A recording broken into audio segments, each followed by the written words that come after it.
Welcome to Real Talk for Real Teachers. My name is Julie Rufo, and I'm the lead content specialist for Conscious Discipline. I've helped produce many of the products you love and have assisted Dr. Bailey in writing her best-selling books and curriculums for more than 22 years. My husband's a high school teacher and a Conscious Discipline certified instructor, and we have two amazing daughters together. Conscious Discipline is one of my life's passions and greatest honors. Conscious Discipline's an adult-first, trauma-responsive approach to self-regulation that integrates social and emotional learning, an equitable and connected school culture, theory and application, research, and brain-based discipline practices. Together, these factors provide a pathway to resiliency as well as systemic and sustainable change. In today's episode of Real Talk for Real Teachers, we're going to join a conversation between Dr. Bailey and Latoria Marcellus. Now, at the time of this interview, Latoria was the Director of Quality at the Preschool Promise out of Dayton, Ohio. Preschool Promise is a nonprofit that works to ensure pre-K students are prepared for kindergarten, and Latoria's job was to plan professional development and lead classroom coaches for 79 child care settings in and around Dayton. There have been some big changes for Latoria since she and Dr. Bailey sat down for this recording. And we are happy to say Latoria is now the Manager of Instruction and Certification here at Conscious Discipline, where she continues her work of organizing and facilitating talented trainers to help educators and students reach their fullest potential.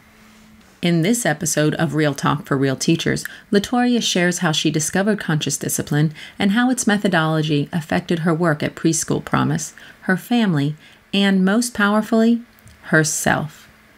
Join me in listening to Becky and Latoria's chat, and I'll be back to share more with you after their conversation. Well, welcome to our conversation, and join me as I talk with Latoria Marcellus, and she's from Preschool Promise in Dayton, Ohio. So welcome, Latoria, and so tell us just a little bit about Preschool Promise and your title. Okay, I am the Director of Quality for Preschool Promise, and Preschool Promise is a nonprofit organization. Our whole purpose is to make sure that all of the children that are in Montgomery County are ready for kindergarten by the time they have 1 year of preschool. So that's our whole point of being. So do you think it's working, that you are getting them more ready for kindergarten than before? I do think it's working, and one of the reasons why I believe that it really is because of Conscious Discipline.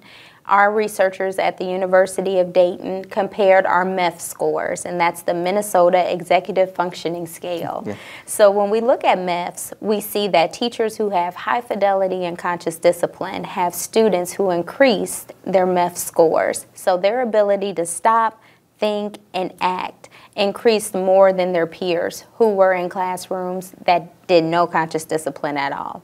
So I think we're on a really good track. Wow, you've convinced me. So tell me about how you got exposed to conscious discipline, and then what kind of first got you to dive in a little deeper. Well, it all began when I came to Preschool Promise. The job that I had, I was a second grade teacher, and I was suffering from burnout. It was one of those things where my husband slid me the job description and said, "Tori, I think you need to look at this." And so I did, and I applied, I got the job, and I sat down with one of your certified instructors, Susan Hampel. She was one of the first persons to take me out to lunch, and she said, "You have a son, you need to hear about this." And I thought, okay, Susan, great. And I took the book from her, and I kind of flipped through it, and I thought, this is interesting. But Amy Speidel came, and she did a 2-day conscious discipline overview with us. And I said, oh, wow, Susan's right. I really do need to look at this. So I was looking at it from the lens of how can I help my son, because he was 2 at the time. And once I started reading and I started looking at it, I thought, oh, so there is a different way. Like Susan said, a way for me to be able to talk to him and make sure that he knew how to handle his own situations and his own emotions. So that's how I started.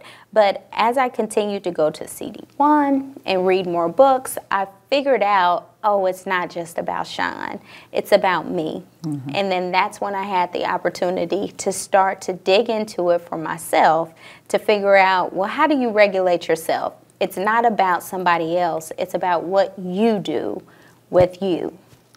Wow. So let's just revisit back with your son. So you started kind of dipping your toes in when he was around 2. And how old is he now? He's 6 years old now. Do you think it's helped you or helped him or both of you or your whole family? It really has helped us. And I think with my son, it's helped him because his teacher called me and she goes, you know, we have Sean's test scores back, and he was really high on social emotional. And I said, I know why. And he does an excellent job of helping me to think about what I do before I do it. We were getting ready for bed. He's brushing his teeth, playing around with the toothpaste. You know how they do. They're little. And Sean. And he said, and I said, buddy, you're right. Mommy does need to breathe, because I was frustrated.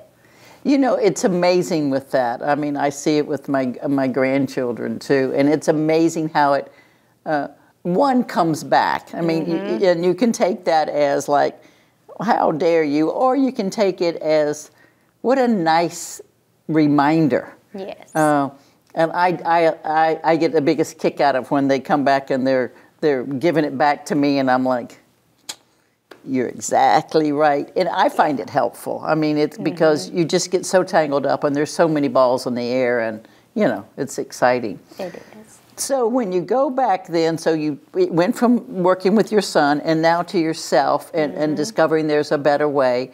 And what's next then? What's next? You've kind of internalized this process. So where do you see it rippling out?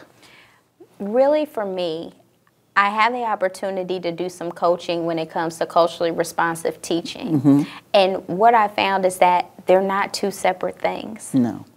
It's not two separate things. Everything starts with whether or not you can have that connection with somebody. And it doesn't matter where they're from, how much money they have, what color they are. It's about that connection.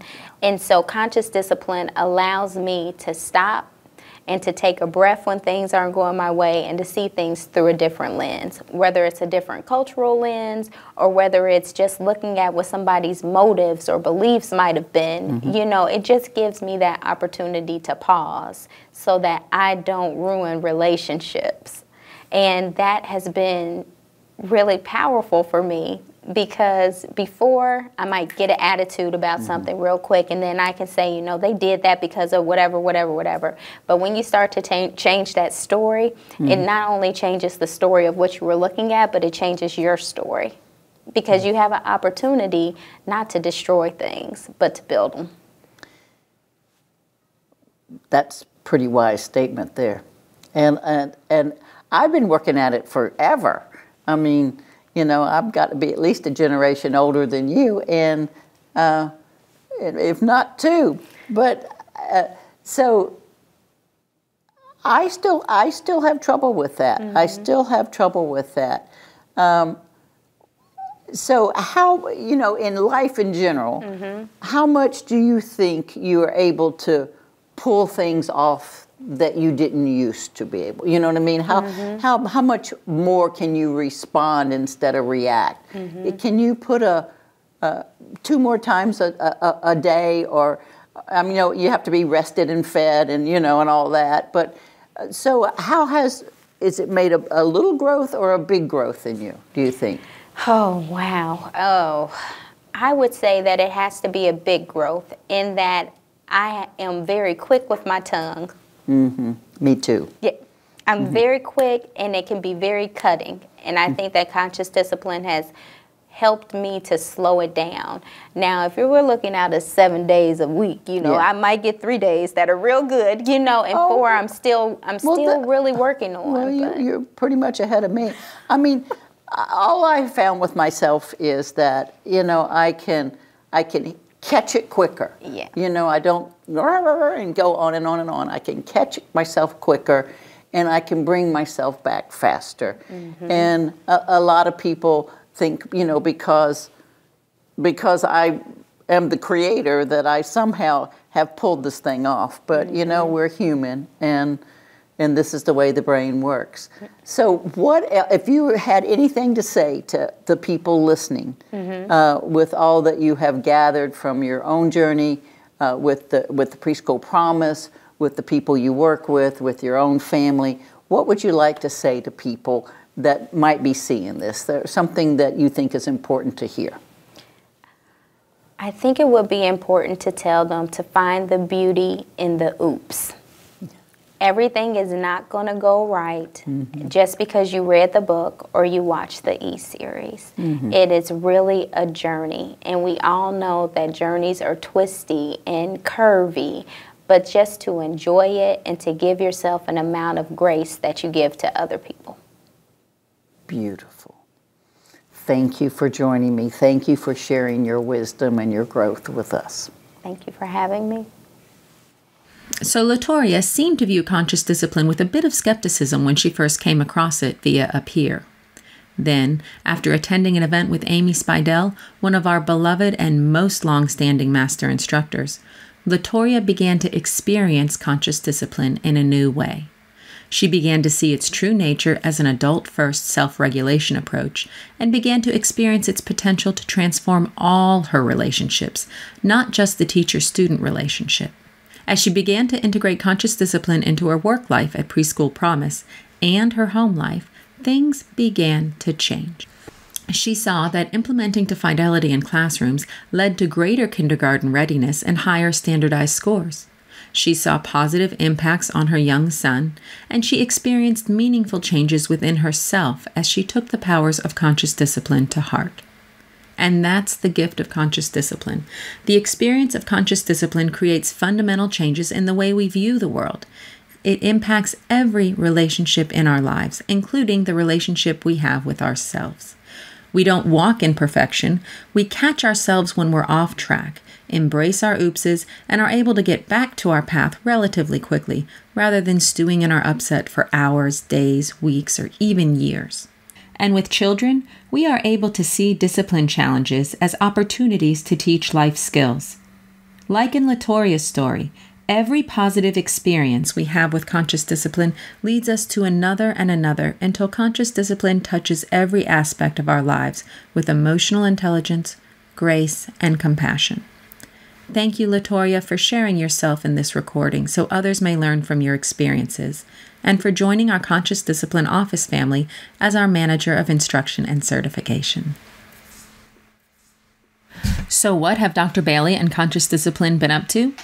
We closed out our busy event season with the final Conscious Discipline Institute of the Year during the last week of September, and the Conscious Discipline for Administrators 2-day event in early October. We are welcoming fall with a bit of an office refresh by planting some mums and by filling our candy dishes with all treats, no tricks. We only have 3 more public events in 2021, and 2 of those will likely be sold out by the time this podcast airs. So if you've been unable to connect with us at an in-person event this year and would like to experience conscious discipline firsthand, plan to join us at Conscious Discipline for Students with Autism Spectrum Disorders in Orlando, Florida, with Dr. Bailey December 3rd through 4th. We would love for you to engage with us as we explore actionable ways to reach and teach children with ASD using the conscious discipline methodology and educational culture. I hope you've enjoyed our time together today. Until next time, I wish you well. For more episodes of Real Talk with Real Teachers by Dr. Becky Bailey, visit consciousdiscipline.com/podcasts. You can also subscribe to this podcast on iTunes, Stitcher, or your favorite podcast app.